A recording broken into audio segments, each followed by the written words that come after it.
Good morning, it is Friday, October 13th. Yes, Friday the 13th. Doo-doo-doo. Okay, so seriously, I did get my second to third of the last custom done yesterday. So this is a beautiful piece of chaotic custom resin. One of the cool things about this stuff is it's all UV reactive. So if you happen to have a black light, you can shine it and it makes it really sparkle. We turned the lights off in the old showroom and took some photos of that. I'll be posting those at some point. And Yake did me the huge favor yesterday and started cutting out my next big batch of customs. So these are 5 Gyutos that are due for Christmas. We're doing, so I've been testing the resin with Elizabeth to cast the arrowheads in these handles. So all that resin testing that we've been doing is for these knives, because we're gonna put arrowheads that they found on their property, we're gonna put them in the handle, and then we're gonna put a bigger one in the saya. That way they have arrowheads kind of everywhere. So we will be continuing these, getting these down to shape. I will then, before drilling, I'll have to get the arrowheads, basically match those up to the specific knife, and basically plan where those pinholes can go, because we're not drilling through the arrowheads. So we'll have to plan to drill around them. So drilling will require a little bit more care and planning, but it is what it is. So we'll be working more on those. I'll also be working on shaping the other knives that I didn't shape along this one. I got a little bit work done on them.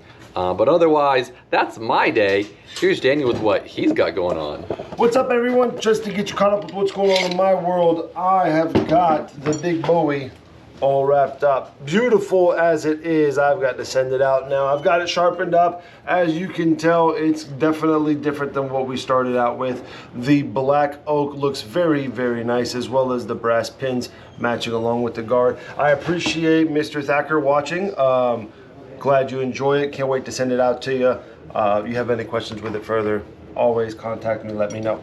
I have got the K-bar basically out of the vapor rust, and I've got the tang fairly cleaned up. I still have some corrosion I've got to clean up before I actually start working on getting that tang out. And if you see on the very bottom, I've actually got that mark a little bit more identifiable.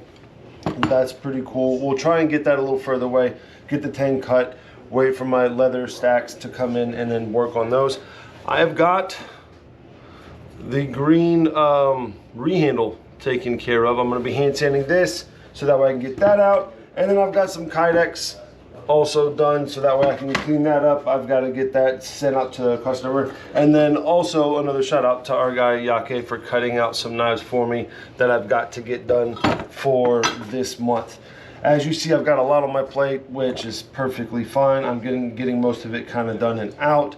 So you should see some more progress. That will be the majority of my day, as well as whatever else comes in. We're gonna go ahead into the showroom with our favorite guy, Russell. What's up, bud? It's good. What are we talking about today? Today we're gonna do a little size comparison between the Spyderco, the Ambitious, and the Tenacious. So these are 2 knives that are in Spyderco's their budget lineup. So they're 8CR 13 MOV. These are made in China, so these are a much lower price point. And just doing like literally that size comparison, they're very similar knives, very similar to like the size differences between the Para 3 and the Paramilitary 2. The size difference is a little bit bigger. This was a little smaller, but great liner lock knives. They still have that nice flickability if you can get your fingers to work.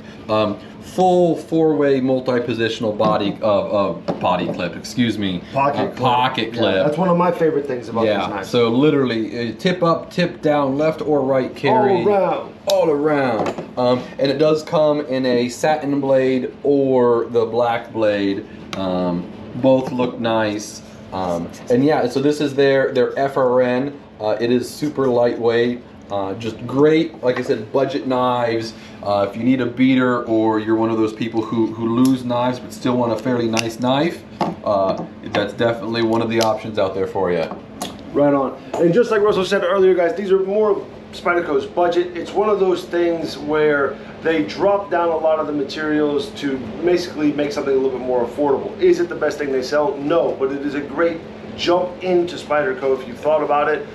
The Tenacious being one of my more favorite comfortable ergonomic handle designs. I like that guy. I just wish they would make it a little bit nicer steel, not the blue handle version though.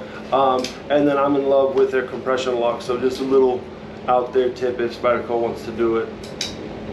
Hint, hint, nudge, nudge. But anyways, guys, we'll wrap it up here. See you to wrap up the weekend tomorrow on the next one. Peace.